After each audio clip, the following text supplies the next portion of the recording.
When you're baking sourdough bread, the leaven is basically the vehicle that you're using to take the yeast and the lactic acid bacteria from your starter and introduce that into your dough.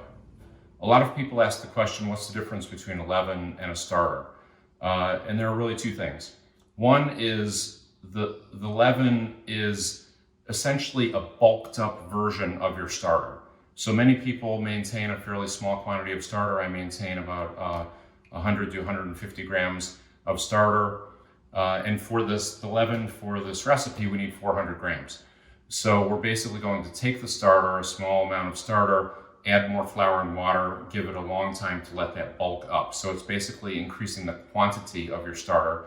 And it's also creating what Chad Robertson calls as a younger version of the starter, where it's a little bit less acidic and a little bit less sour, which is the type of flavor that he goes for in this recipe, not the classic, really tangy sourdough flavor, but a little bit lighter flavor to his bread. The second thing that the leaven does that's different than your starter is that some recipes call for different types of flour to be used in the leaven than what you might use in your starter. So for example, you might use a starter that's all-purpose flour, 100% all-purpose flour, and the recipe might call for a leaven, which is half all-purpose and half wheat flour.